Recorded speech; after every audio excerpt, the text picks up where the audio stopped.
एक बार एक गांव में बहुत ज्ञानी सेठ रहा करता था। सेठ आसपास के सभी गांवों में बहुत प्रख्यात था, क्योंकि सेठ को अपने काम के साथ साथ कुंडली पढ़ना भी अच्छे से आता था, और इसी वजह से वो धनवान भी था। सेठ का परिवार ज्यादा बड़ा नहीं था। सेठ अपनी पत्नी के साथ अपने बहुत बड़े घर में अकेला रहता था। सेठ को कोई बेटा नहीं था, सिर्फ एक बेटी थी जिसका विवाह पास के गांव वाले एक श्रीमंत लड़के से हो चुका था।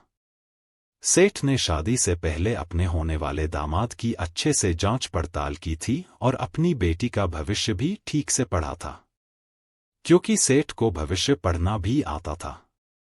तब जाकर उसने बेटी की शादी की थी। लेकिन चंद सालों में ही सेठ का दामाद बुरी आदतों के चंगुल में फंस गया। जुआ और शराब की बुरी लत ने उन्हें सड़क पर लाकर रख दिया था। अपने बेटी की ऐसी दुर्दशा देखकर सेठ की पत्नी काफी दुखी होती थी और अक्सर सेठ को उनकी मदद करने के लिए कहा करती। लेकिन सेठ हमेशा अपनी बीवी को यह कहकर उनकी मदद करने के लिए मना कर देता था कि अभी कुछ समय तक उनका बुरा वक्त चलना है। हम चाहे कितनी ही कोशिश कर ले, जो उनके किस्मत में नहीं है वह उन्हें नहीं मिल पाएगा। सेठ की ऐसी बातों से उसकी पत्नी काफी दुखी हो जाया करती थी और मन ही मन सोचती थी कि कैसा स्वार्थी पिता है, अपनी बेटी को इतने कष्टों में देखकर भी उसकी मदद करने के लिए मना करता है। आखिर भगवान ने जो इतना सारा धन धान्य दिया है उसका क्या करेंगे? हमें कोई और औलाद भी तो है नहीं, ले देकर एक यही बेटी है और उसके लिए भी कुछ नहीं करेंगे तो किसके लिए करेंगे? भगवान, पता नहीं क्यों तुमने इन्हें इतना कंजूस बनाया है, जो सिर्फ अपने पैसे से ही प्यार करते हैं, अपनी बेटी से नहीं। तभी तो बेटी को इतने दुख में देखकर भी इनका मन व्याकुल नहीं होता। कभी कभी तो दोनों की इसी बात को लेकर खूब लड़ाई भी हो जाती। सेठ की बीवी बोलती, इतना पैसा जमा करके क्या करोगे? खुद तुम इतने बड़े घर में रहते हो, नर्म बिस्तर पर सोते हो, नए नए पकवान खाते हो, और तुम्हारी एकलौती बेटी कैसी हालत में रहती है, क्या तुम नहीं जानते? कभी कभी तो उसे 2 वक्त का खाना भी नहीं मिलता।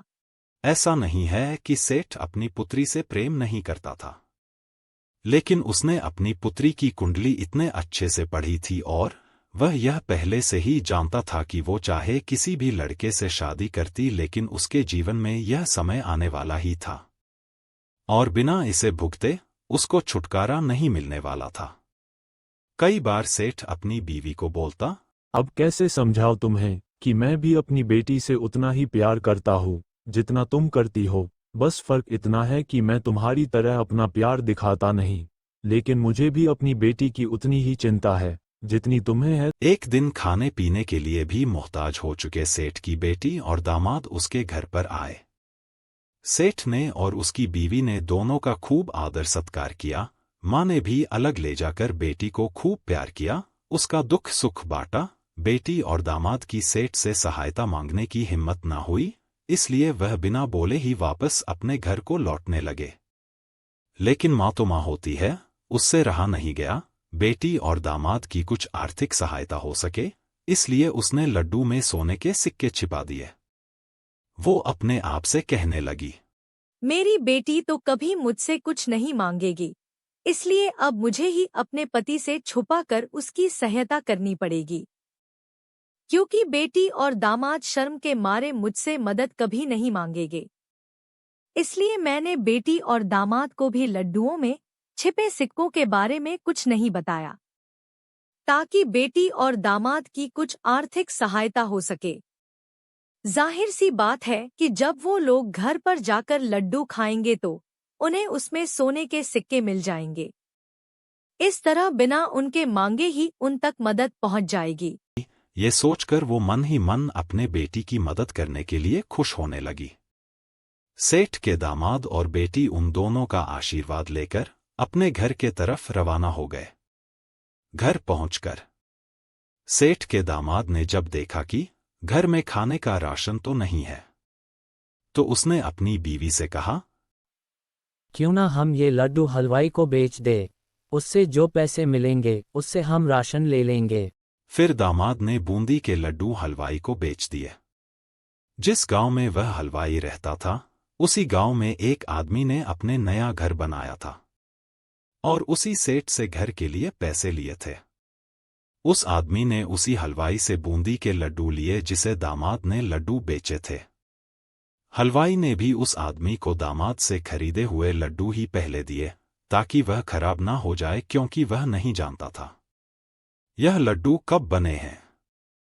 फिर जब सेठ उस आदमी के नए घर में उसे शुभकामनाएं देने आया, तो उस आदमी ने सेठ को वही मिठाई का डिब्बा दिया जो वो खरीद कर लाया था। जब सेठ अपने घर आया और खाना खाने बैठा तो प्रसाद में लाए बूंदी के लड्डू खाते वक्त लड्डू से सोने का सिक्का निकला। इस घटना को देखकर सेठ की बीवी बहुत दुखी हुई। सेठ ने जब अपनी बीवी से उसके दुखी होने का कारण पूछा तो उसने सेठ को सब कुछ बताया और सेठ से उनकी बातों पर भरोसा ना करने के लिए माफी मांगी। सेठ ने बीवी के आंसू पोंछे और कहा कि तुम्हारी तरह मैं भी हमारी बेटी को बहुत प्रेम करता हूं, लेकिन अगर हम उसकी अब मदद करते हैं तो दामाद हमसे हमेशा ऐसे ही मदद की अपेक्षा रखेगा और अपनी बुरी आदतों को कभी नहीं छोड़ेगा। सेठ की बीवी भी अब सेठ की बातों से सहमत हो गई। 2-3 महीने बीत गए। एक दिन सेठ का दामाद फिर से एक बार उसके घर आया और इस बार उनकी परिस्थिति पहले से बेहतर थी, क्योंकि पिछली बार खाली हाथ जाने के बाद दामाद ने नया काम शुरू किया था और अपनी सारी बुरी आदतें भी छोड़ दी थी। दोस्तों, किस्मत का लिखा नहीं बदलता। यह कहानी आपको कैसी लगी? क्या आप भी किस्मत पर भरोसा रखते हैं या फिर आप उन लोगों में से हैं जो अपनी किस्मत खुद अपने हाथों से लिखना चाहते हैं? दोस्तों, कहानी अच्छी लगी हो तो इसे लाइक करें, शेयर करें और चैनल को सब्सक्राइब जरूर करें। धन्यवाद।